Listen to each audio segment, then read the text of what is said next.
അസ്സലാമു അലൈക്കും വറഹ്മത്തുള്ളാഹി. അൽഹംദുലില്ലാ വസ്സലാത്തു വസ്സലാമു അലാ റസൂലില്ലാ വഅലാ അലിഹി വസ്വഹ്ബിഹി അജ്മഈൻ അമ്മാ ബഅദ്. സ്നേഹാദരണീയരായ സത്യവിശ്വാസികളെ, സമൂഹത്തെ വളരെയേറെ സ്വാധീനിക്കുവാൻ കഴിയുന്ന ഒരു വിഭാഗമാണ് അധ്യാപകരെന്ന് നമുക്കറിയാം. ഗുരു എന്ന പദത്തിൻ്റെ അർത്ഥം തന്നെ അന്ധകാരത്തിൽ നിന്ന് മോചിപ്പിക്കുന്ന വ്യക്തി എന്നാണ്. അപ്പോൾ സമൂഹത്തെ ഗ്രസിച്ചിരിക്കുന്ന എല്ലാവിധ അന്ധകാരങ്ങളിൽ നിന്നും ആ സമൂഹത്തെയും ആ സമൂഹത്തിലുള്ള മനുഷ്യരെയും മോചിപ്പിക്കുന്നവനാണ് യഥാർത്ഥത്തിൽ ഗുരു അഥവാ അധ്യാപകൻ. ആധുനിക അധ്യാപക സിദ്ധാന്തങ്ങളുടെ അടിസ്ഥാനത്തിൽ അധ്യാപകൻ്റെ സ്ഥാനം എന്നത് കേവലം തിരശ്ശീലയ്ക്ക് പിന്നിലേക്ക് മാറ്റപ്പെട്ടിട്ടുണ്ടെങ്കിലും അധ്യാപകൻ ഒരു സുഹൃത്തും വഴികാട്ടിയും മാത്രമായി ചുരുങ്ങിപ്പോകുന്നുണ്ട് എന്ന് പലപ്പോഴും നമുക്ക് തോന്നിയേക്കാമെങ്കിലും ഒരു സോഷ്യൽ എഞ്ചിനീയർ എന്ന നിലക്കുള്ള അധ്യാപകൻ്റെ പ്രസക്തിയും സ്ഥാനവും ആധുനിക സമൂഹത്തിൽ ഇന്നും അതേപോലെ നിലനിൽക്കുന്നതായിട്ട് നമുക്ക് കാണാൻ കഴിയും. നബി സല്ലല്ലാഹു അലൈഹി വസല്ലമയുടെ ജീവിതത്തിൽ അദ്ദേഹത്തിന് അധ്യാപകൻ എന്ന ഒരു മുഖം ഉണ്ടായിരുന്നു എന്നാണ് നമുക്ക് കാണാൻ സാധിക്കുന്നത്.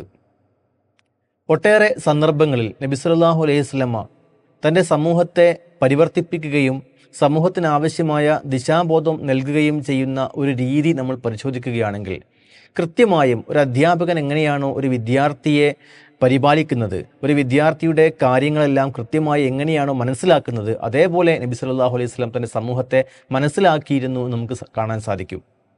ഒരു അധ്യാപകൻ പല രൂപത്തിലുള്ള വിദ്യാർത്ഥികളോട് പല രീതിയിൽ പെരുമാറുന്ന പോലെ നബി സല്ലല്ലാഹു അലൈഹി വസല്ലം തൻ്റെ അടുക്കൽ ഉപദേശം ചോദിച്ചു വരുന്ന ആളുകളോട് ഓരോ വ്യക്തിക്കും ആവശ്യമായ ഉപദേശങ്ങൾ പ്രത്യേകമായി നൽകുമായിരുന്നു. ആ വ്യക്തിയുടെ സ്വഭാവവും സാമൂഹിക സാഹചര്യങ്ങളും പരിഗണിച്ചുകൊണ്ടായിരുന്നു നബി സല്ലല്ലാഹു അലൈഹി വസല്ലം ഉപദേശങ്ങൾ നൽകിയത് നമുക്ക് കാണാൻ കഴിയും.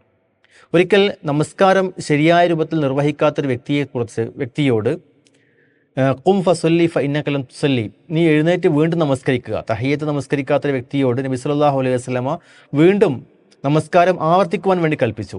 അതിൽ വീണ്ടും അബദ്ധം വന്നപ്പോൾ വീണ്ടും ആവർത്തിക്കുവാൻ വേണ്ടി കൽപ്പിച്ചു. അവസാനം നബി സല്ലല്ലാഹു അലൈഹി വസല്ലം പഠിപ്പിച്ചു കൊടുക്കുകയും ചെയ്തു. ഇത് അധ്യാപനത്തിൻ്റെ വളരെ പ്രധാനപ്പെട്ട ഒരു രീതിയാണ്. വിദ്യാർത്ഥിയെ കൊണ്ട് പരിശീലിപ്പിക്കുകയും ആ പരിശീലനത്തിലെ അപാകതകൾ പരിശീലനത്തിൽ വിദ്യാർത്ഥിയുടെ ഭാഗത്തുനിന്ന് വരുന്ന അപാകതകൾ ചൂണ്ടിക്കാണിക്കുകയും ചെയ്തുകൊണ്ട് ആ അധ്യാപനത്തെ കൂടുതൽ കാര്യക്ഷമമായി മുന്നോട്ട് കൊണ്ടുപോവുക എന്നതായിരുന്നു നബി സല്ലല്ലാഹു അലൈഹി വസല്ലം നിർവഹിച്ചിരുന്നത്. ബുഇസ്തു മുഅല്ലിമൻ മുയസ്സിറ, ഏറ്റവും എളുപ്പമുണ്ടാക്കുന്ന ഒരു അധ്യാപകൻ ആയിട്ടാണ് ഞാൻ നിയോഗിക്കപ്പെട്ടിരിക്കുന്നത് എന്ന നബി സല്ലല്ലാഹു അലൈഹി വസല്ലം വചനത്തിൽ നിന്ന് തന്നെ നമുക്കത് മനസ്സിലാക്കാൻ സാധിക്കും. ഒരിക്കൽ ഒരു വ്യക്തി അസുഖമായി കൊണ്ട് നബി സല്ലല്ലാഹു അലൈഹി വസല്ലമയുടെ അടുക്കൽ വരികയാണ്. തൻ്റെ കുട്ടിയുടെ അസുഖത്തെക്കുറിച്ച് പരാമർശിച്ചു കൊണ്ട് വരികയാണ്. അപ്പോൾ ആ കുട്ടിയുടെ അസുഖത്തിന് പ്രതിവിധിയായിക്കൊണ്ട് നബി സല്ലല്ലാഹു അലൈഹി വസല്ലം തേന് നിർദ്ദേശിക്കുകയാണ്. വീണ്ടും നമുക്ക് കാണാൻ കഴിയും, തേന് കഴിച്ചപ്പോൾ അസുഖം വർദ്ധിക്കുന്നു. ആ അസുഖം വർദ്ധിച്ചപ്പോൾ നബി സല്ലല്ലാഹു അലൈഹി വസല്ലം വീണ്ടും അത് കഴിക്കാൻ വേണ്ടി കൽപ്പിച്ചു. അങ്ങനെ 1-2 പ്രാവശ്യം ആവർത്തിച്ചുകൊണ്ട് നബി സല്ലല്ലാഹു അലൈഹി വസല്ലം തേൻ നിർദ്ദേശിക്കുകയും അവസാനം ആ രോഗം സുഖപ്പെടുകയും ചെയ്തത് നമുക്ക് കാണാൻ കഴിയും. അപ്പോൾ ഈ രൂപത്തിൽ ഇതൊരു അധ്യാപകൻ, അതായത് നബി സല്ലല്ലാഹു അലൈഹി വസല്ലമയുടെ ഒരു ആത്മവിശ്വാസവും നബി സല്ലല്ലാഹു അലൈഹി വസല്ലം തൻ്റെ വഹി മുഖേന ലഭിച്ച ഒരു ആത്മവിശ്വാസത്തിൻ്റെ അടിസ്ഥാനത്തിൽ, ഒരു പരിചയത്തിൻ്റെ അടിസ്ഥാനത്തിൽ നബി സല്ലല്ലാഹു അലൈഹി വസല്ലം അത് ആവർത്തിക്കുകയാണ്. അതേപോലെ മറ്റൊരിക്കൽ നമുക്ക് കാണാൻ കഴിയും, ഒരു വിഭാഗം ആളുകൾ ഉളുവെടുക്കുന്ന അവസരത്തിൽ അവരുടെ കാൽപാദങ്ങളിൽ ഒരു നഖത്തിൻ്റെ അത്രയും സ്ഥാനം നനയാതെ കിടക്കുന്നത് കണ്ടപ്പോൾ നബി സല്ലല്ലാഹു അലൈഹി വസല്ലം അവിടെ ഇടപെട്ടുകൊണ്ട് വൈലിൽ അഖാബി മിനൻ നാർ, അത് ഈ മടമ്പ് കാലുകൾക്ക് നരകത്തിൽ നാശം എന്നാണ് പറയുന്നത്.